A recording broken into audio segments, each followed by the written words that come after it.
if you're aware, but that song was written by a mother about her son who was being bullied. I'm wondering, when Beth and I were talking about the service this Sunday, we were wondering how many people here have had a Nana in their life that has seen them through the eyes, or a Nana-like character who's seen them through their Nana's eyes, like what our choir sang this morning. It's a really powerful thing to have someone like that in your life that sees you as beautiful and whole, fully accepted and loved. Not everybody has that. Not everybody has that all the time. Sometimes that person is no longer in our life for whatever reason. I almost think it's safe to say that if you agree with Williams and his idea of exclusion, is that the human's lifetime is spent actually trying to find that place, trying to find Nana's house, a place where we belong. We've all sort of felt exclusion, right? Because I think that, like William says, that belonging is vital to what it means to be human. We are hardwired for this connection, this sense of wanting to belong, whether it's physically, emotionally, or spiritually. And so I think some people have it to different degrees. My father, for example, was someone who, I always thought of him as kind of a loner. He didn't have a lot of friends. He loved being in the mountains. But I tell you, the man always had a woman in his life. I have lots of wonderful stepmothers.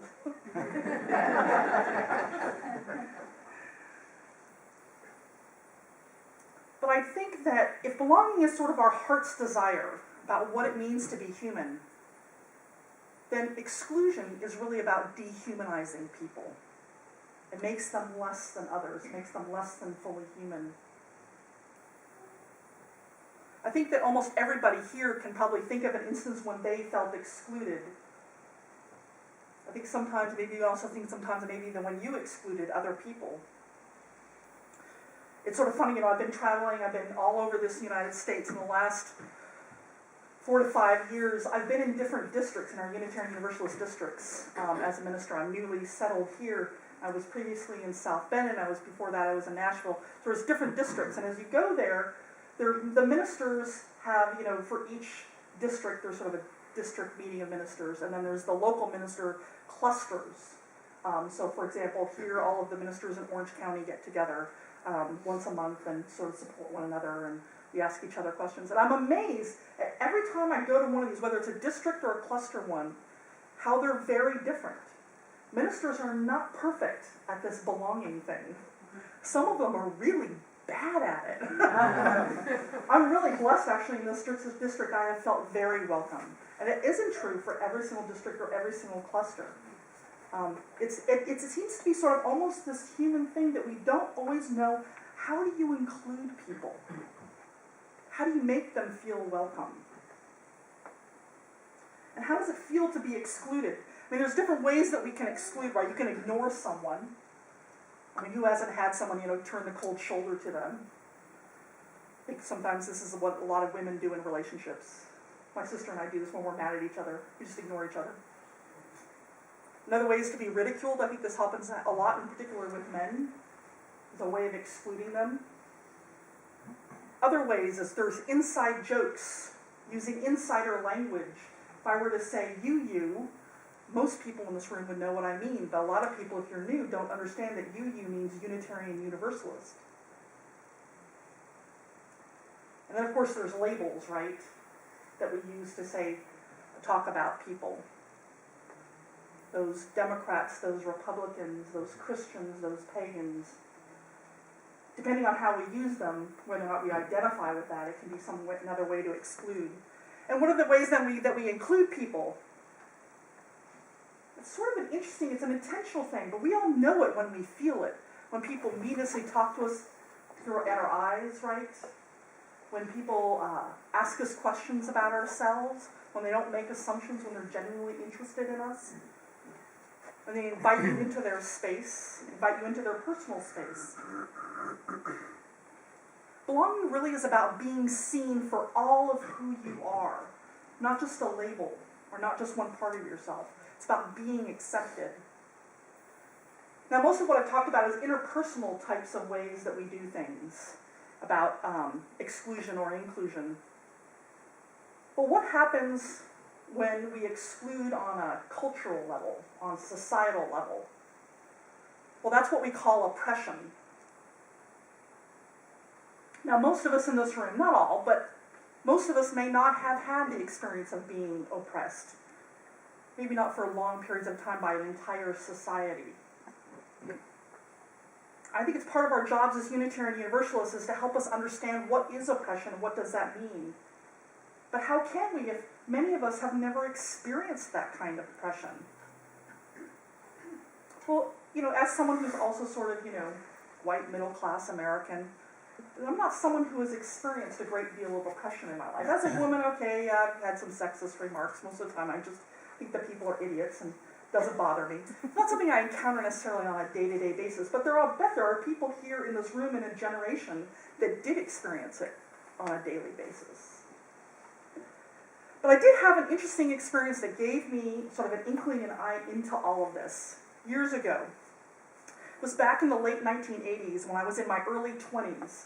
I was studying at the University of Washington, and I decided that I wanted to go spend a spring quarter in Italy, in Rome in particular. I had fallen in love with the Roman culture, with the history. I was studying ancient archaeology.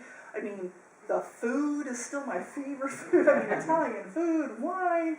The language, oh my gosh, it just rolls off the tongue. It's beautiful.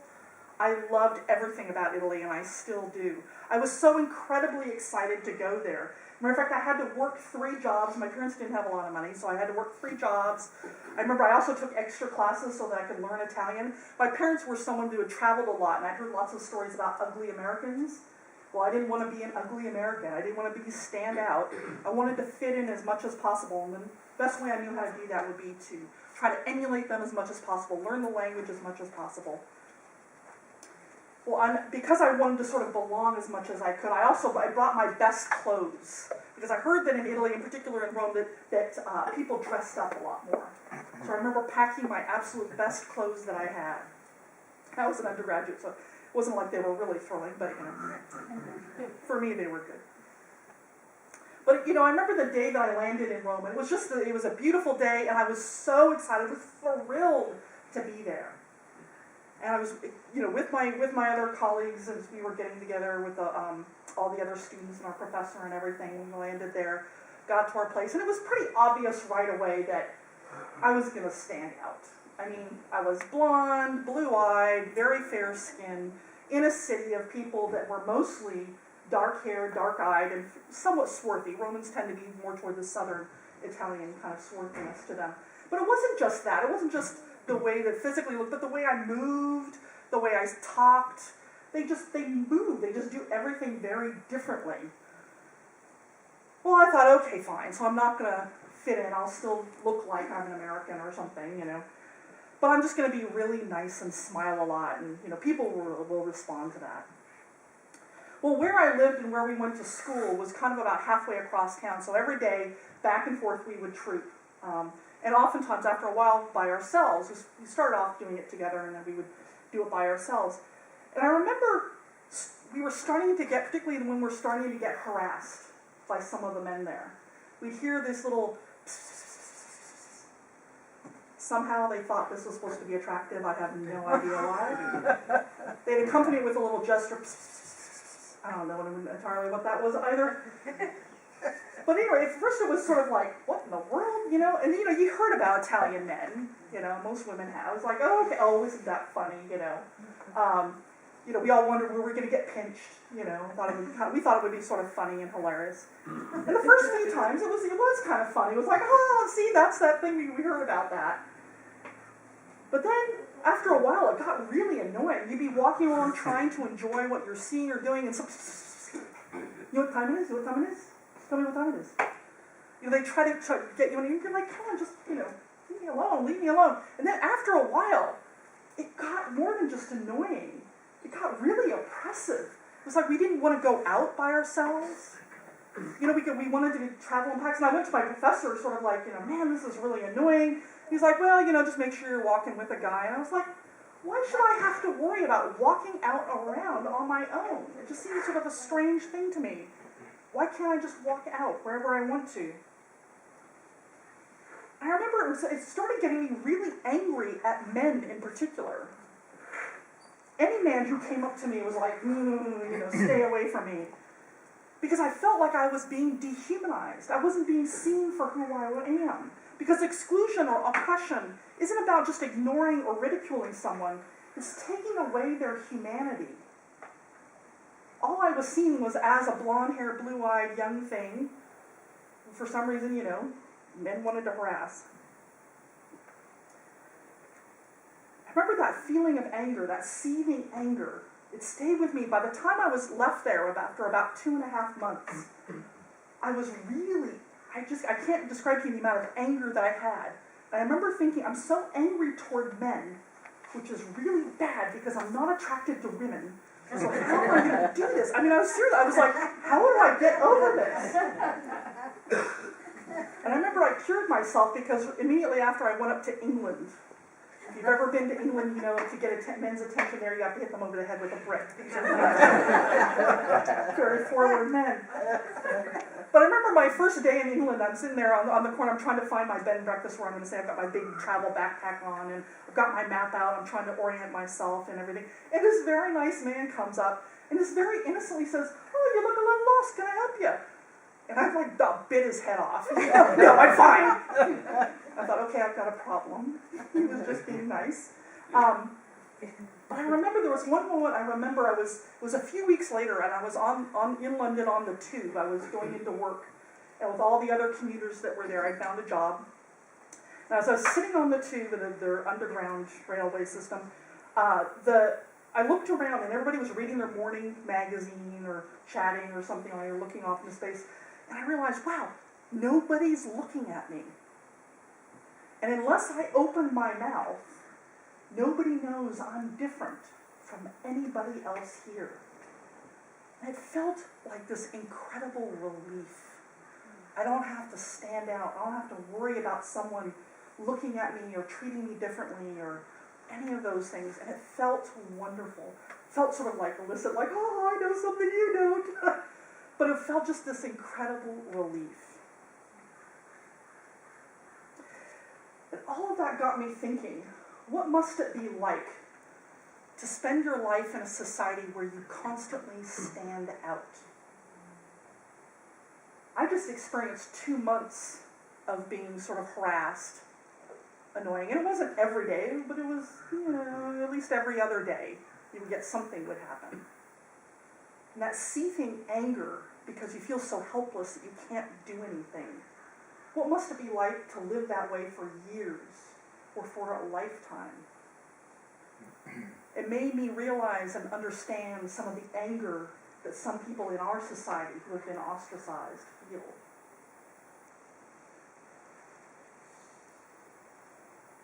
When we don't see a person for all of who we are, when we don't see them through Nana's eyes, we exclude them, we dehumanize them. So, we humans, we're complex. We're more than just one part of blonde hair, blue eye, dark skin, light skin. When we reduce people to labels or only one aspect of who they are, we take away the rest of their humanity.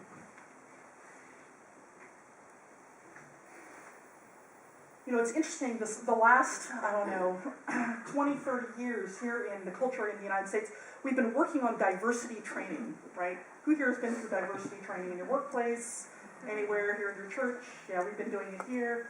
A lot of people have. What's interesting is they've been going back and doing some studies about this. This guy named Putnam out of Harvard, he's a political scientist, he studied diversity. And he started looking at, okay, what happens when you put diverse groups of people in sort of an enclosed area? What they found is that actually people tend to want to go toward where they're liked. They tend to hunker down and actually exclude other people. And this guy's a progressive thinker. He's like, no, I have to go back to the research and maybe I misinterpreted everything. And it turns out, no.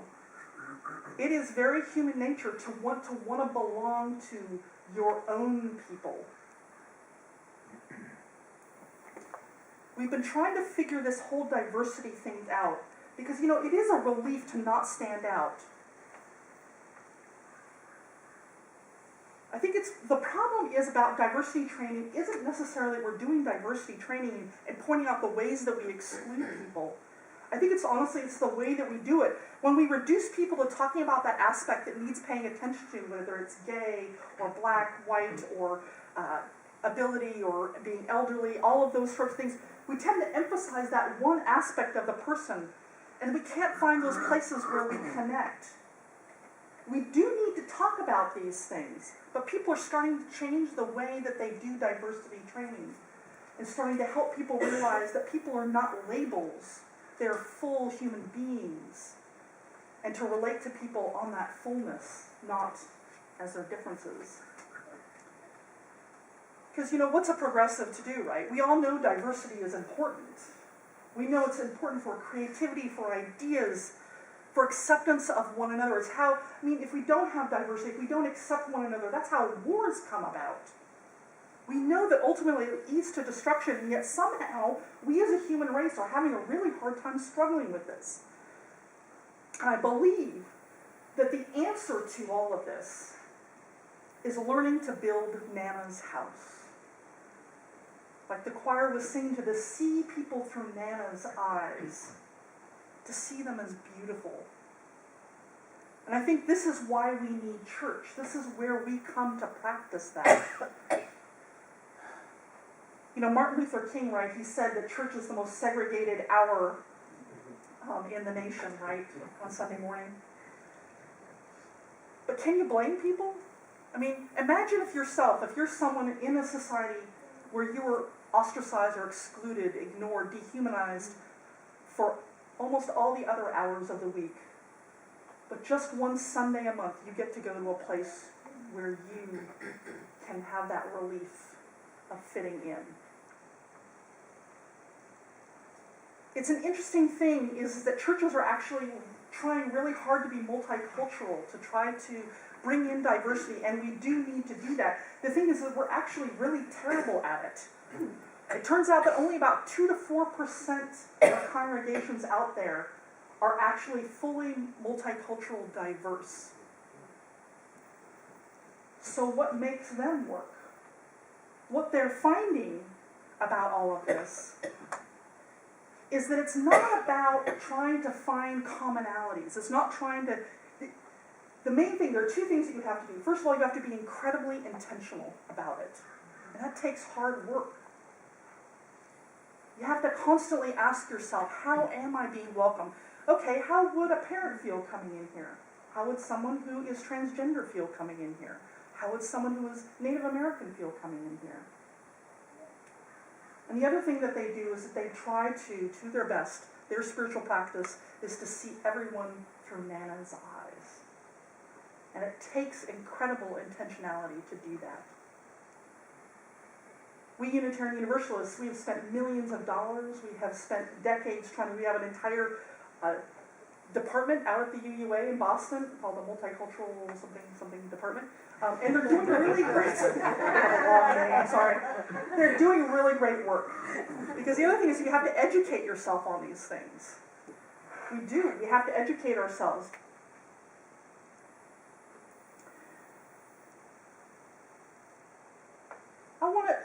What does it mean for a church to be welcome, to be radically welcome, to be that welcome that we could build Nana's house? Because I believe that that is what church is supposed to do. That's what it needs to do. We don't do it incredibly well. But I want to ask you, here's some examples of different people who might come in, you might see on Sunday morning. New people, visitors. Say it's a young woman with an infant in her arms, and the baby starts whimpering during the service. Do we glare? Do we say, hey, would you like me to hold them? Would that help? What about a Native American with long dark hair? What if that person comes in? What assumptions do we make about their theology when we talk to them? What about a man from a Pentecostal background, and he waves his air in a hand when we sing Spirit of Life like we did earlier? Would you sort of inch away? Or would you maybe join in? So they don't feel alone. What if a beautifully adorned woman with a flowered pink dress comes in with matching high heels and a purse? She's 6'4" and clearly transgender. You say, "Hey man, nice shoes?" Or do you invite them to the women's group? A person who speaks out of turn and can't follow the hymns, they seem to be maybe mentally ill. How do we treat that person? A well-dressed couple, the man has maybe an American flag on his lapel, and they have Bibles in their hands with their kids. Do we avoid them and assume that they wouldn't like it here? Or do we invite them to coffee? How about a serviceman who's back from Iraq and is in uniform? He's visiting his aunt and uncle. Can we see beyond the uniform? How about a 21-year-old who just graduated from college back east to be a teacher and moved here, and she's African American? Do we just introduce her to the other young adults and the people of color in the congregation? Do we introduce them maybe to the other teachers? Radical hospitality, this is really hard. Looking through Nana's eyes, the eyes of acceptance and love, it's hard when we have these snap judgments that come up. And I know people who have come here who have felt incredibly welcome. And I've also known people who left because they haven't. But I do know this about every single person in this room. You are beautiful. You are smart. You're capable. You're an incredible group of people. I know that you have the ability to see through Nana's eyes. I've seen you do it. You do accept and love one another. Sometimes we stub our toe and we don't do it perfectly. But I know that that is what most of you want, is to build Nana's house. And I love that. That's what I want to be a part of. So like I said, there's two things in order to do this. There are two things that we need. One is intention. To constantly ask ourselves, how are we being welcoming? How are we inviting people in? Everything from coffee hour to how the ushers greet people, to the service, how we do a service, what we do, the music that we do in our service. Beth is so great at doing a diverse number of different things. How are people treated or invited into meetings? And then, of course, we need to educate ourselves. We do need to talk about this stuff, and it can be really uncomfortable. I remember there's this one congregant, and I love this congregant. She's so wonderful, and she said to me at one point, she said, I used to have problems with, gays and lesbians, but, now I don't have any issue with it, but I still struggle with transgender. I just do. And you know what? I so applauded her for that, because the first thing to changing is recognizing you got a problem. And she knows it. I said, well, what did you do to help yourself, be comfortable more around people who are gay or lesbian? And she said, well, I met them. And they were just really nice, and they were normal people. I'm like, well, there you go. That's what you do. You just relate to people as normal people. That's what we need to do. We do need to educate ourselves. We need to know where we fall short so that we can figure out where we want to go.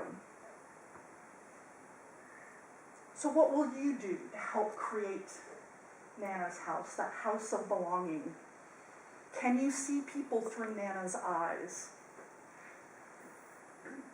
This is, I think, our greatest challenge as human beings and as Unitarian Universalists, is to build a house of belonging. It so isn't easy. If it were everyone would be there, we wouldn't have any problems of racism, sexism, or any ism out there. But every wise person, every prophet, every sage that has ever lived has been trying to tell us how to do that, how to build a house of belonging. Not just for those that are like us, but those that have been excluded, where humanity is welcomed in all of its fullest. So who are these life companions that are on this journey with you? As Rumi asked us in our opening words, who are these people? Get to know them. They are your companions on this journey, and together we're going to create incredible beauty. I think as a species, humanity's greatest brokenness, our greatest sin, is that when we exclude others, when we dehumanize people.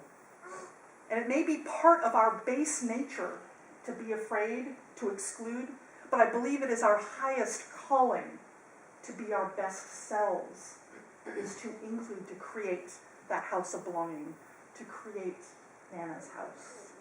May it be so, and amen.